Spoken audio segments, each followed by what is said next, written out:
Welcome to the Robotics Through Science Fiction podcast. I'm Robin Murphy, and in this podcast, I'll discuss The Scarecrow's Boy, a wonderful short story by Michael Stanwick that touches on the issues of lifelong learning and the new term problem that occurs in robotics and AI.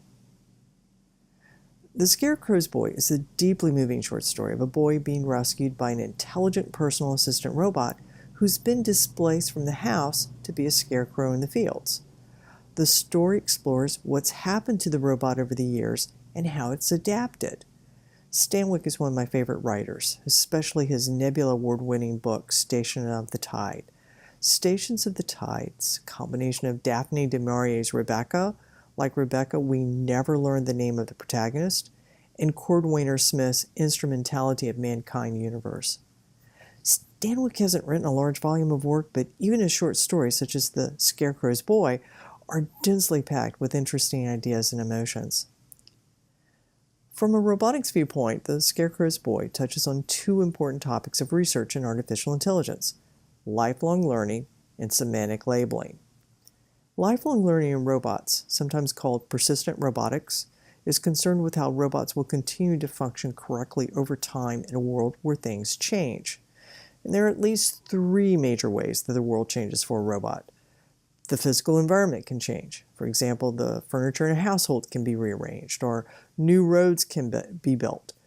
Another type of change is a set of tasks, with a robot being given new tasks or old tasks being modified for new situations. For example, the grocery list of a family with children may change over time. And a third type of change is that the robot itself might change. For example, it will certainly have physical degradations and thus will need to learn to compensate. So imagine all the changes a personal assistant robot would encounter in 30 to 40 years of existence and service. All right, lifelong learning is certainly hard, but semantic labeling is also one of the hardest problems in artificial intelligence. It addresses how a system converts a signal into a label with meaning. A computer vision system may be able to identify a coffee cup, but how does it recognize that it's my coffee cup, or that it's my favorite coffee cup, or that it's the one that my daughter gave me? Semantics is about meaning, and meaning can be really hard to figure out because we typically infer meaning. For example, observations over time will reveal that I use a particular coffee cup more often than others, and thus that would be my favorite. And so semantic labeling is related to lifelong learning. Another important aspect of lifelong learning and semantic labeling is the new term problem. When does a large coffee cup become a beer stein?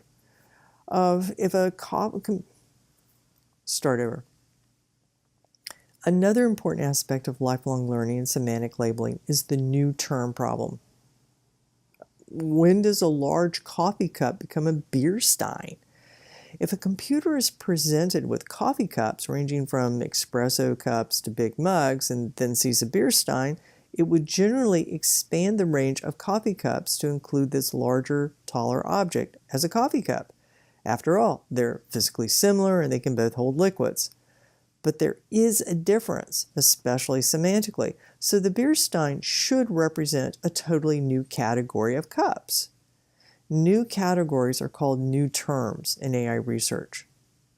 But how would the computer learn this? Most pattern classification systems, including neural nets and deep learning, are given the number of terms to learn. For example, there are 3 different objects in this data set. Now learn to recognize each of them. If a designer doesn't know how many terms or objects are in a data set, they set up the learning system to repeat and increase the number of classes until it finds a number of classes that statistically best matches the data set.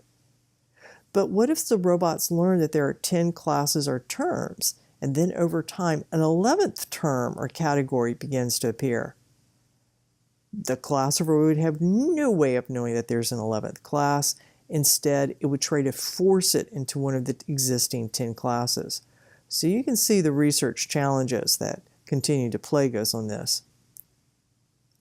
The title of the story and its road trip to safety is a subtle reference, of course, to the Wizard of Oz, whose Scarecrow feels he lacks a brain, but does just fine as he travels the yellow brick road. In this story, the robot experiences no angst over its limited autonomy, but as with the Wizard of Oz, what intelligence it has is just enough. Of course, the real heart of the story is the flip of the question of how a robot can be smart enough to manage lifelong learning.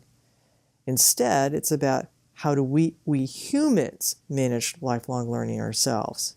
In particular, would a robot recognize the child you were at age 10 and what you grew up to be? Scarecrow's Boy is a must-read. It's part of the We Robots anthology by Alan Castor, and Audible.com has a great recording, which you might want to listen to with your family as a cautionary tale for a rebellious preteen.